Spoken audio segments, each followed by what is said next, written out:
ஏங்க big pass ஹவுஸில் super டீலக்ஸில் இருக்கிறவங்களுக்கு ஒரு ஃபன் டாஸ்க் இந்த பிக் பாஸ் கொடுத்தாலையும் கொடுத்தாருங்க.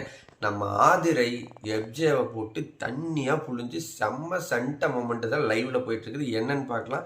அதுக்கு முன்னாடி ஒரு லைக்கை தட்டி விட்ருங்க மக்களே, ஷேரை தட்டி விடுங்க. அப்போ தான் வந்து பிக் பாஸ் லைவ் அப்டேட் வந்து எல்லாத்துக்கும் நோட்டிஃபிகேஷனில் போயிட்டே இருக்கும். ஆதிரை வந்து எஃப்ஜேவை ஃபன் டாஸ்க் ஒன்று, அதில் என்ன ரூலுன்னு கேட்டிங்கன்னா, பிக் பாஸ் ஹவுஸில் இருக்கிறவங்களையா சூப்பர் டீலக்ஸ் ஹவுஸில் இருக்கிறவங்க ஒரு ஃபன் டாஸ்க்கை கொடுத்து வேறு லெவலில் ஒரு கலாயாக ஒரு டாஸ்க்கை க்ரியேட் பண்ணி அவங்கள வச்சு ஜாலியாக என்ஜாய் பண்ணுற மாதிரி ஒரு டாஸ்க்கு கொடுங்கன்னு சொன்னாங்க. நம்ம ஆதிரை வந்து ஓகே இப்போ தான் கரெக்டான டைம்னு சொல்லிட்டு எஃப்ஜே கிட்டே போயிட்டு, எஃப்ஜே வந்து ஒரு தோசை ஊற்றிட்டு இருக்காரு. நீ வந்து தோசை ஊற்றிக்கிட்டு தலகனாக நின்று டான்ஸ் ஆடிக்கிட்டு அப்படி எந்திரிச்சு தோசை ஊற்றிக்கன்னு சொன்னான். அந்த மனுஷன் வந்து சரி நான் வேணா ஆடிக்கிட்டே தோசை ஊற்றுறேன் அப்படின்னு ஒத்துக்கிட்டாலையும் அவர் இல்லை, நீ தோசையை ஊற்றிட்டு தலகனாக நின்றுட்டு தான் ஆடணும் அப்படின்னு சொன்னான். மனுஷன் சரியான கட்டுப்பாய் எஃப்ஜே என்ன பண்ணிட்டான், நல்ல திங்கிறீங்கள அப்படின்னு கேட்டு, உங்களுக்கெல்லாம் அப்புறம் எப்படி நல்ல தோசை வர முடியும், பிஞ்சு பிஞ்சு வருது, நீங்கள்லாம் சுட்டு சுட்டு கொடுத்தா சூப்பர் டீலக்ஸ் இருக்கிறவங்க நல்லா திங்கிறீங்கள அப்படிங்கிற மாதிரி கேட்டாங்க. அங்கே தான் ஆதரிக்க நம்ம சுருன்னு ஏறிச்சு.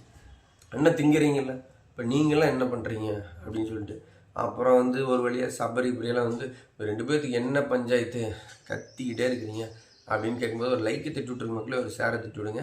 சபரி வந்து கேட்குறாரு, என்ன தான் உங்கள் 2 பேர்த்துக்கும் பிரச்சனை, ஏன் கத்திட்டு இருக்கிறீங்க? ஆனால் ஆல்ரெடி தோசையே பிஞ்சு பிஞ்சு வருது, அதை ஊற்றிட்டு இருக்கிறதுக்கு வயிற்றுச்சலாக இருக்குது. இதில் வந்து ஆதிரை ஒரு டாஸ்க்குங்கிற பேரில் சூப்பர் டீலக்ஸ் ஹவுஸ்மேட் அப்படிங்கிறதுனால ஆடிக்கிட்டே ஊற்றுன்னு சொன்னாங்க.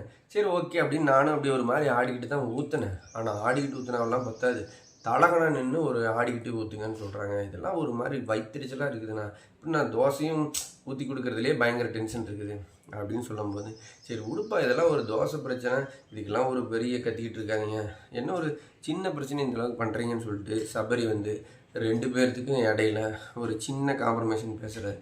என்னதான் இருந்தாலும் ஆதரையும் நீ தின்னுட்டேன்னு எப்படி கேட்கலாம், திங்கிறேல்ல அப்படின்னு கேட்கலாம் அப்படின்னு சொல்லி பிடிக்க, சரிப்பா ஒரு வழியாக நான் சொன்னது சாரி அப்படின்னு எஃப்ஜே கேட்க, ஒரு வழியாக ரணகலத்துலேயும் ஒரு கலகலப்பாக அப்படியே 2 பேரும் போய் பெட்டில் படுத்துக்கிட்டு அழுக, அதை பண்ண இதை பண்ண நம்ம எஃப்ஜேவெல்லாம் மடியில் படுத்து அழுகிறதுக்காகவே வந்து ஒரு கண்டென்ட் கிரியேட் பண்ண மாதிரி இருக்குது மக்களே. அம்பிட்டு தான் அடுத்த ஒரு வீடியோவில் பார்க்கலாம். அதுக்கு முன்னாடி ஒரு லைக்கையும் ஷேரையும் தட்டி விடுங்க.